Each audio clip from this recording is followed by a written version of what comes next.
Olá, meu nome é Luiz Leite, faço parte da Liga Acadêmica de Cardiologia e nessa aula, dando continuidade ao curso, será ministrado o seguinte tema: Eletrofisiologia cardíaca, ou seja, o estudo da atividade elétrica das células do coração. E a fins didáticos foram divididos em 6 tópicos, como por exemplo, os conceitos iniciais, células marcapassos, células musculares cardíacas, sistemas de condução, especificidade do sistema de condução e estímulos externos. Bom, é muito importante que haja um entendimento desses conceitos iniciais, pois eles vão nortear todo o tema da eletrofisiologia cardíaca. Primeiramente, vale citar que o corpo é eletricamente neutro, ou seja, para cada cátion existente no nosso organismo, há o ânion correspondente para neutralizá-lo.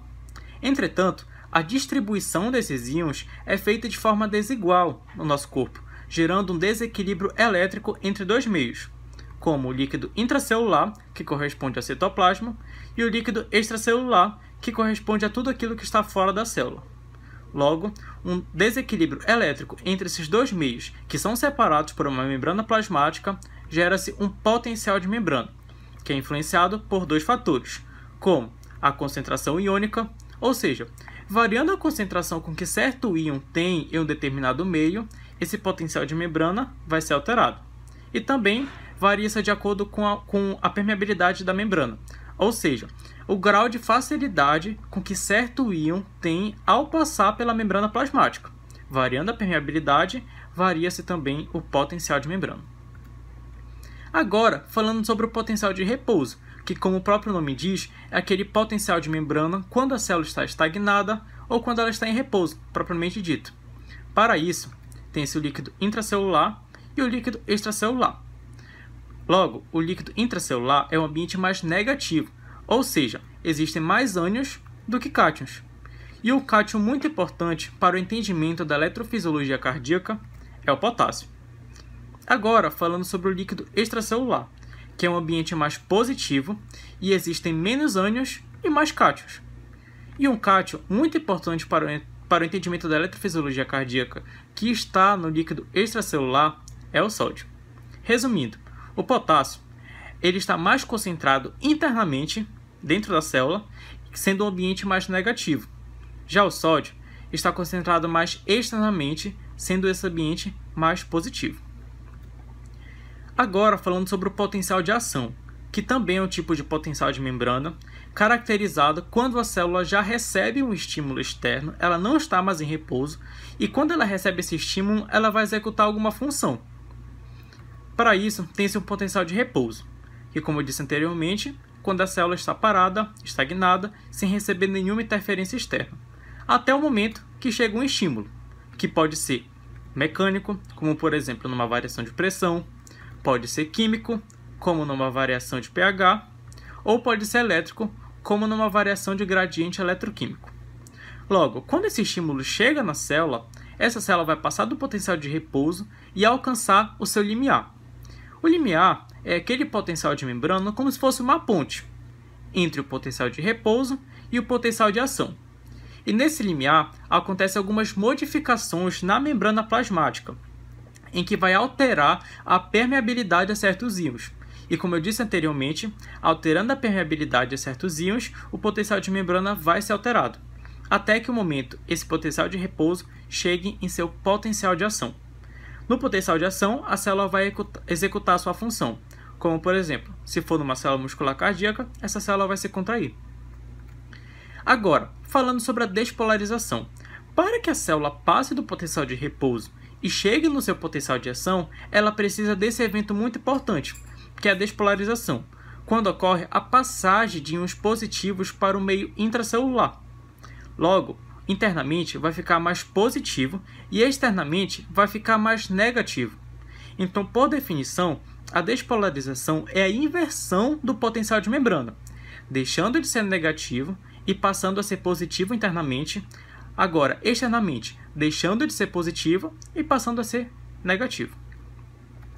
Falando da repolarização, é ao contrário da despolarização. Como pode-se perceber nesse esquema, a célula está despolarizada, internamente está positivo e externamente está negativo. Agora, o que irá acontecer? Esses íons positivos que entraram irão sair, E quando eles saem, internamente vai voltar a ser negativo e externamente vai voltar a ser positivo.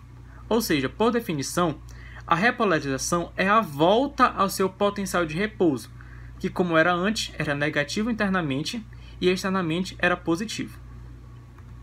Agora, falando sobre a hiperpolarização, que é caracterizada como uma saída excessiva de íons positivos, fazendo com que o meio intracelular se torne mais negativo do que o normal, isto é, se torne mais negativo do que o seu potencial de repouso. Agora falando sobre as células marca-passos, que são caracterizadas como 1% da população total celular cardíaca e são semelhantes morfologicamente às células musculares cardíacas. Entretanto, existem algumas diferenças que devem ser pontuadas, como os sarcômeros, que são as microunidades contráteis, são desorganizados, as fibrilas contráteis nessa célula estão presentes em menor quantidade.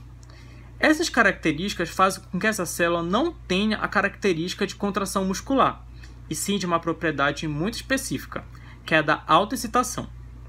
Como foi dito anteriormente, outra célula do corpo, qualquer outra célula, precisa de um estímulo externo para que ela saia do potencial de repouso e chegue ao seu limiar, e, consequentemente, alcance o potencial de ação.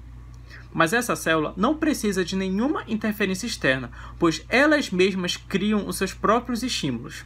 Com isso, a célula sozinha chega ao limiar e, consequentemente, sozinha alcança o seu potencial de ação. Logo, elas têm a capacidade de gerar esse potencial de ação e, quando gerados, elas têm a capacidade de conduzir esses potenciais de ação a outras células, como, por exemplo, numa célula muscular cardíaca. E quando essa célula muscular cardíaca recebe esse potencial de ação que foi criado pelas células marca-passos, esse potencial de ação vai fazer com que essas células musculares cardíacas se contraiam. Logo, pode-se concluir que as células marca-passos têm a grande função de regular essa batida do coração. Com isso, tem-se uma importante função, que é de regular a frequência cardíaca e também o ritmo cardíaco. E é por isso que elas são chamadas de células marca-passos, por causa que elas se assemelham à função de um marca-passo cardíaco. Para isso, essa autoexcitação ela é garantida devido ao potencial marca-passo. Esse potencial marca-passo é definido como aquele potencial de repouso instável, ou seja, diferente de outras células, o potencial de repouso é estável, ou seja, não muda, permanece constante até que chegue um estímulo externo. Entretanto, nessas células marca-passos, esse potencial de repouso é instável, pois elas ficam a todo momento se estimulando. Logo, essa autoexcitação é garantida devido à presença de canais IF. Esses canais IF eles estão presentes na membrana plasmática e são ativados em um estado hiperpolarizante, ou seja, um estado bastante negativo. E quando são ativados, dois eventos irão acontecer, como por exemplo, a saída de potássio e a entrada de sódio.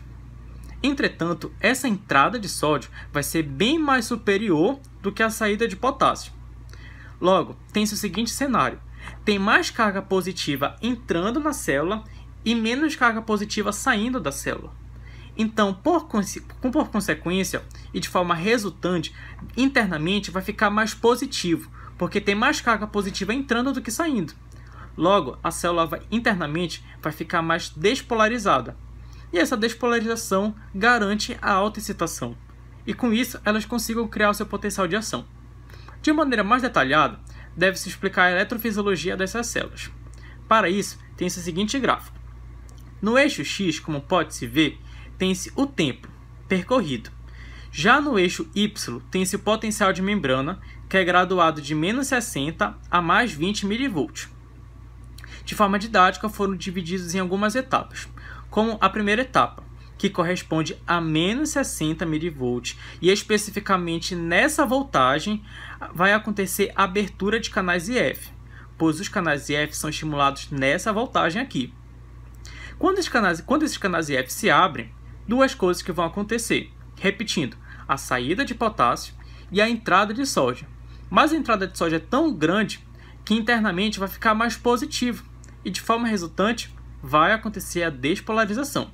E como pode perceber no gráfico, logo quando abre esses canais IF, nesse gráfico ele tende a subir e ficar cada vez mais negativo, como por exemplo, menos 60, menos 55, menos 50, e ele vai se positivizando cada vez mais. E na medida que ele vai se positivizando, esse menos 60 ele vai ser afastado.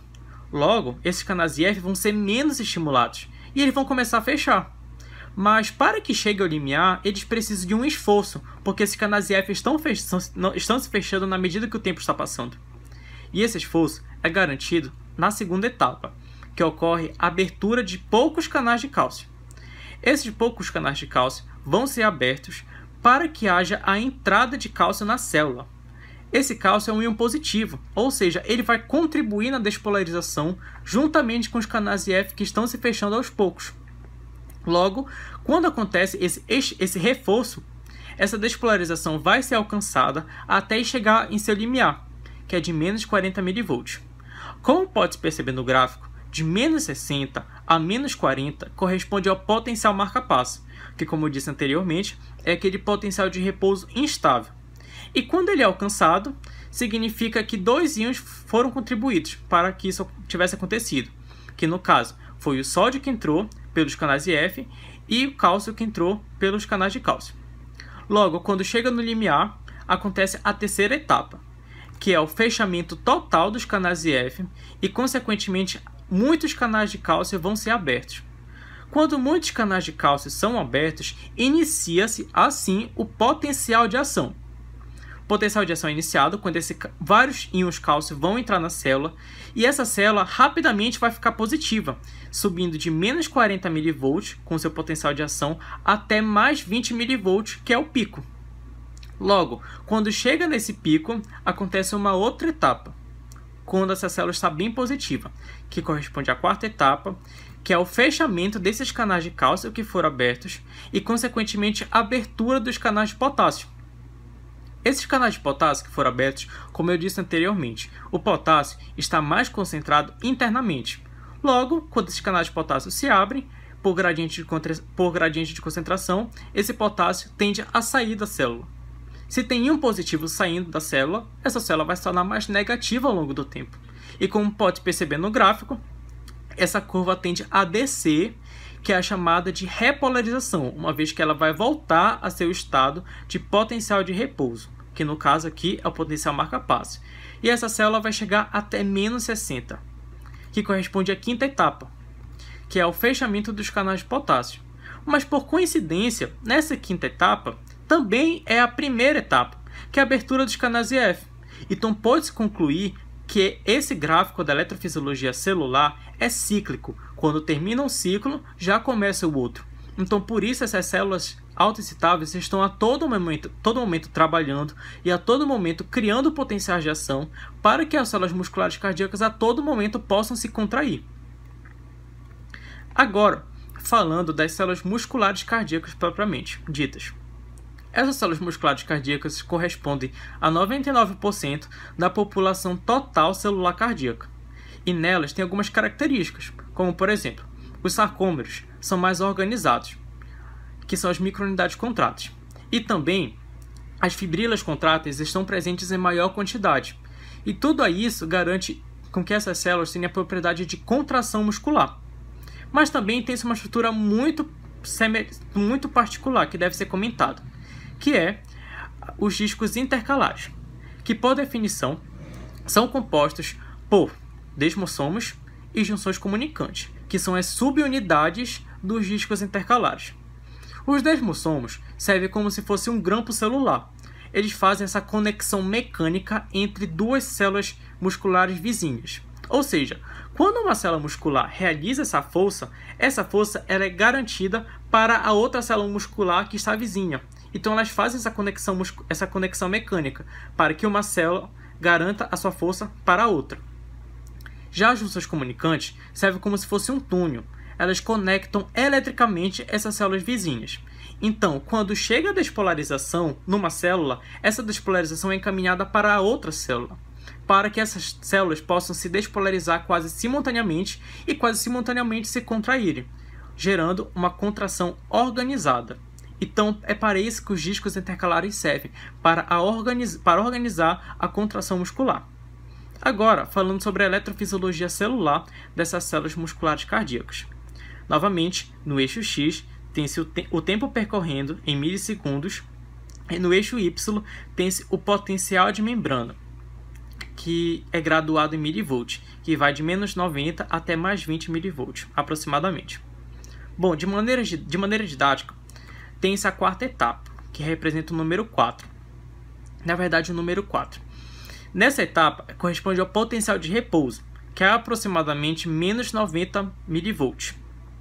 Logo, essa célula vai se permanecer em repouso com o seu potencial de repouso, até o momento que chega um estímulo elétrico.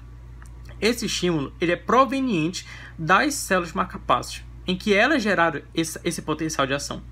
Quando esse estímulo elétrico chega nas células musculares cardíacas, esse estímulo ele vai promover a abertura de canais de sódio que são dependentes de voltagem, ou seja, são dependentes de estímulo elétrico. Então, quando esses canais de sódio se abrem, devido a essa abertura, então o sódio vai entrar na célula, e quando esse sódio entra na célula, vai se iniciar o potencial de ação. Vale citar que no potencial de ação da célula muscular cardíaca vai haver dois eventos, a contração muscular e o relaxamento muscular. Guarda essa informação. Então, entrou sódio na célula, iniciou o potencial de ação, e essa célula graduada em menos 90 vai subir até mais 20 milivolts, que é o pico do potencial de ação. Nessa etapa, que está representada como número 1, acontece um evento, que é o fechamento dos canais de sódio e também a abertura de canais de potássio rápidos. São chamados de rápidos porque, quando eles são estimulados, rapidamente se abrem. Então, quando esses canais de potássio abrem, o potássio vai sair da célula, pois ele está mais concentrado internamente. Então, quando esse potássio sai da célula, essa célula vai se negativizar novamente, por causa que ela está perdendo carga positiva. E como pode se ver no gráfico, nessa região aqui, essa curva tende a descer. Entretanto, ela é interrompida pela etapa 2. Essa repolarização é interrompida pelo platô. O platô corresponde a um achatamento dessa curva e um prolongamento, fazendo com que ela fique uma espécie de constante. E isso acontece devido a um evento, que é a abertura de canais de cálcio. Esses canais de cálcio vão ser abertos e vai ter o seguinte cenário: é cálcio entrando na célula e também é potássio saindo da célula. Então é íon positivo entrando e íon positivo saindo. Então essa célula entra em um estado de equilíbrio. Ela não fica nem mais positiva e nem mais negativa. Ela se torna constante, que, como pode se ver, nessa etapa 2 acontece isso no gráfico. Logo, quando essa etapa 2 se encerra, inicia essa etapa 3, que corresponde ao fechamento dos canais de cálcio e, consequentemente, a abertura de canais de potássio lentos. Eles são chamados de lentos por causa que eles são estimulados entre a etapa 0 e 1 a se abrirem. Entretanto, eles só se abrem na etapa 3. Por isso que eles são chamados de lentos, pois demoram para abrir. Logo, muito potássio vai sair na célula até o momento que ela chega ao seu potencial de repouso novamente. Vale citar uma coisa muito importante. De 0 a aproximadamente 300 milissegundos corresponde ao potencial de ação, que, como eu disse anteriormente, acontece a contração muscular e o relaxamento muscular. Vale citar também que tem-se um conceito bastante interessante, que é o de período refratário, que corresponde a um período em que, se a célula receber um segundo estímulo elétrico, ela não vai realizar um segundo potencial de ação até ela terminar o potencial de ação que está ocorrendo. Vou dar um exemplo. Por exemplo, tem-se em 200 milissegundos. A célula está se repolarizando, ela está se relaxando. Entretanto, se chegar um estímulo elétrico proveniente dessas células marcapassas, elas não vão se contrair novamente. Elas só vão se contrair quando elas chegarem no seu potencial de repouso novamente, que é no período quando o potencial de ação acaba. Certo? Agora, vamos supor que não existisse esse período refratário, que a célula se estimulasse mesmo quando o potencial de ação ainda não acabou. Então vai ocorrer o seguinte: enquanto está em 200 milissegundos, a célula está se relaxando, a célula está se repolarizando. No meio do relaxamento, esse estímulo elétrico vai chegar. E quando ele se chegar, a célula provavelmente vai se contrair novamente. E quando a célula se contrai novamente, isso não é benéfico, pois no coração o ventrículo precisa desse tempo para se relaxar totalmente, para que haja entrada de sangue de forma eficiente, para que na próxima contração ele possa ejetar esse sangue de maneira eficiente para as artérias. Logo, nesse caso, não haveria esse relaxamento ventricular total e, consequentemente, não entraria sangue de maneira completa. Então, por isso, há a importância do período refratário, para que haja essa entrada de sangue, para que o ventrículo consiga se relaxar a tempo de se encher totalmente. Agora, falando do platô. O platô, a importância dele se assemelha ao período refratário. Como pode-se ver, com o platô, o potencial de ação é graduado de 0 até aproximadamente 300 milissegundos. Se não tivesse esse platô, o potencial de ação ia durar aproximadamente 200 milissegundos. Como pode perceber, esse tempo é menor, é pequeno, e consequentemente a célula não iria se relaxar totalmente. Se o ventrículo não se relaxa totalmente, então esse ventrículo não consegue armazenar sangue de forma eficiente e, consequentemente, não irá ejetar sangue para as artérias aorta e pulmonar de maneira total. E isso iria prejudicar a diástole ventricular e, consequentemente, a perfusão sanguínea. Agora, fazendo essa comparação entre gráficos, entre a célula muscular cardíaca e a célula marca-passo. Falando primeiro do potencial de repouso, que na célula muscular cardíaca corresponde a aproximadamente menos 90 mV e o potencial de repouso é estável, é constante.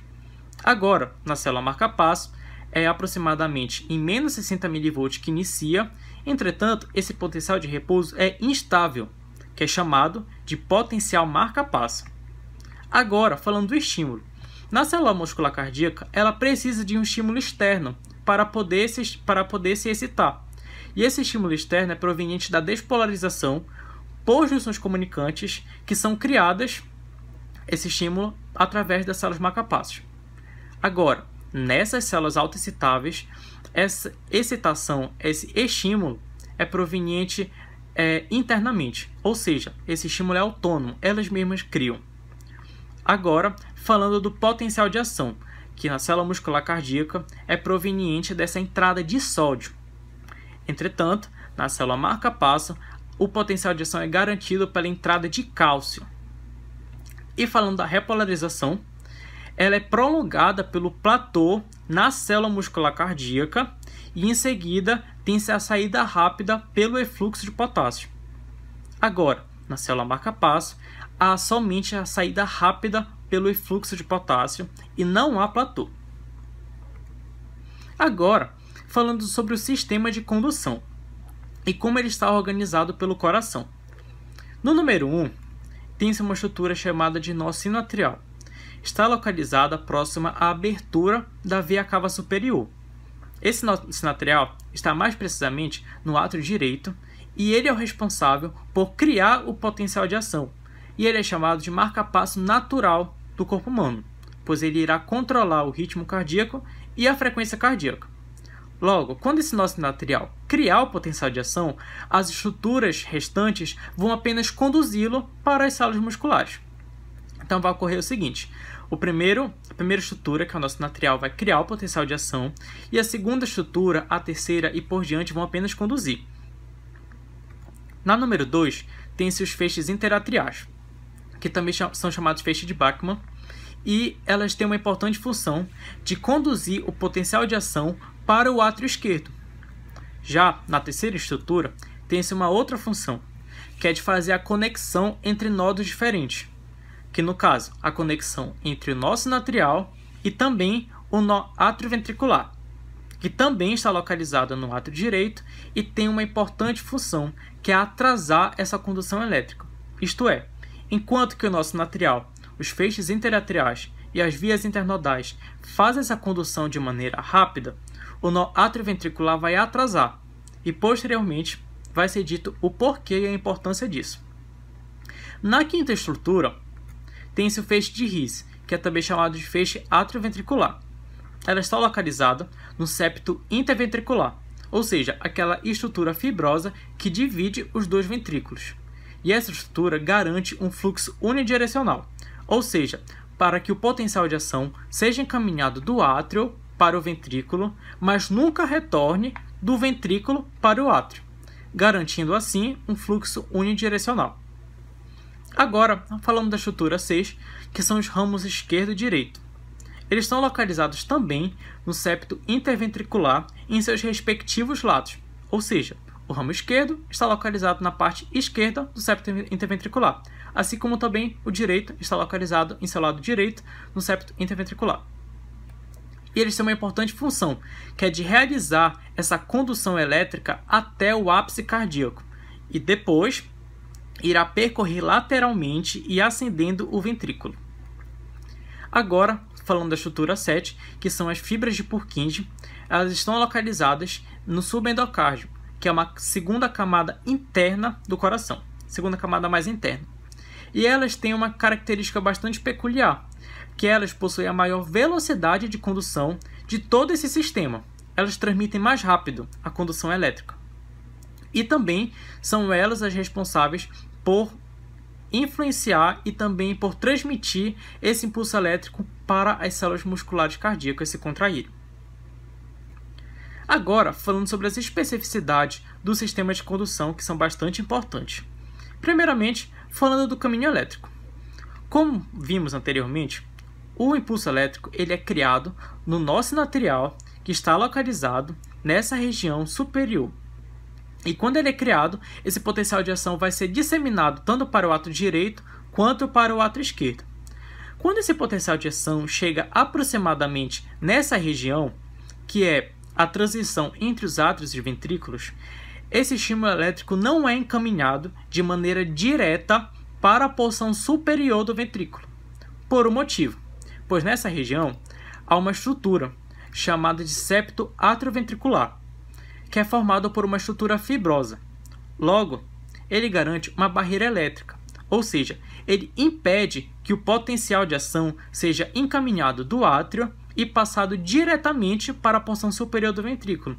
E isso é muito importante, pois se não existisse essa estrutura, a porção superior do ventrículo ia se estimular primeiro e a contração muscular ia se iniciar na porção superior em direção à porção inferior.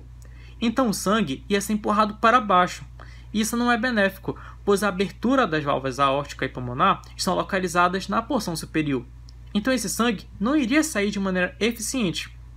Logo, quando esse impulso elétrico ele é interrompido entre a junção dos átrios e dos ventrículos, essa condução elétrica ela tende a seguir o sistema de condução pelos ramos esquerdo e direito. Logo, quando elas chegam até o ápice cardíaco, a contração se inicia a partir dessa porção inferior, seguindo para a porção superior.